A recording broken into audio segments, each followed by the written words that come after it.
இதுதான் பாஜகவுடைய மாநில மகளிர் அணி பொருளாளர் மாலினி ஜெயச்சந்திரன் டிஆர்ஓ கையெழுத்து போலியான என்ஓசி. இந்த என்ஓசி எதுக்காக இவங்க மோசடி செஞ்சுருக்கிறாங்கன்னு பார்த்தீங்கன்னா, காஞ்சிபுரம் மாவட்டம் பொடவூர் கிராமத்தில் அரசுக்கு சொந்தமான பூமி தான நிலம் 1.5 ஏக்கர் நிலத்தை இந்த என்ஓசி போலியான என்ஓசியை ரெடி பண்ணி அரசுக்கு சொந்தமான பூமி தான நிலத்தை அரசுக்கே விற்று பணம் வாங்கியிருக்கிறாங்க.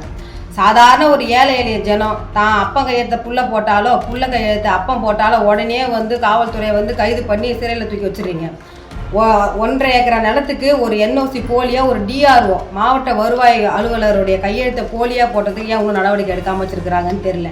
அதே போல் ஒரு சாதாரண 1 சென்ட் நிலத்தில் வசிச்சுட்டு இருக்கிற தமிழ்நாட்டுடைய பூர்வீக குடி மக்கள் பரம்பரையாக வசிச்சிருந்தா கூட ஆக்கிரமிப்புன்னு சொல்லி அகற்றுற காவல்துறையோ அரசாங்கமோ 1.5 ஏக்கர் அரசு நிலத்தை அரசுக்கே விற்று பணம் பார்த்துருக்குறாங்க. இவங்க மேலே ஏன் ஒன்றும் நடவடிக்கை எடுக்காமல் இருக்கிறீங்க?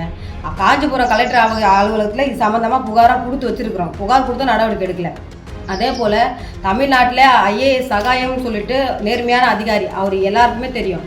அவருடைய பெயரில் அதே போல் 1.5 ஏக்கர் நிலம் அரசாங்க நிலம், அனாதீன நிலம் அவர் பட்டா போட்டு கொடுத்தா போல் அந்த பட்டாவை பேஸ் பண்ணி ஆந்திராவை சேர்ந்த ஒரு தொழிலதிபர் பேரில் பத்திரப்பதிவு பண்ணி வச்சுருக்கிறாங்க.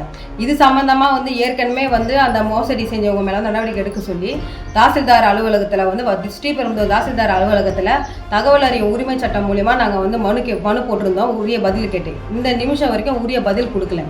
ஒரு மோசடியாக ஒரு முன்னாள் நேர்மையான அதிகாரி ஐஏஎஸ் சகாயம் அவர்களுடைய பெயரில் மோசடி நடந்திருக்கு. அந்த மோசடி நடந்தவங்க மீது நான் உரிய சட்ட ரீதியாக நடவடிக்கை மேற்கொள்ளணும்னு சொல்லிட்டு நாங்கள் மனு போடுறோம். ஆனால் கிணத்துல போட்ட கல் மாதிரி ஸ்ரீபெரும்புதூரில் இருக்கிற தாசில்தார் அலுவலகம் இந்த ஆர்டிஐ மனு மீது அமைதியாக இருக்கிறீங்க. எனக்கு வருகின்ற 31ஆம் தேதி, அதாவது புதன்கிழமைக்குள்ளே நான் போட்ட மனுக்கு உரிய ரிப்ளை எங்களுக்கு கொடுக்கல அப்படின்னா 11:30 மணி வரைக்கும் டைம் கொடுக்குறேன். 12 மணிக்கு நானே ஸ்ரீபெரும்புதூர் தாசில்தார் அலுவலகத்தை தர்ணா போராட்டத்தில் ஈடுபடுவேன்னு சம்மந்தப்பட்ட அதிகாரிக்கு தெரிவிச்சுக்கிறேன்.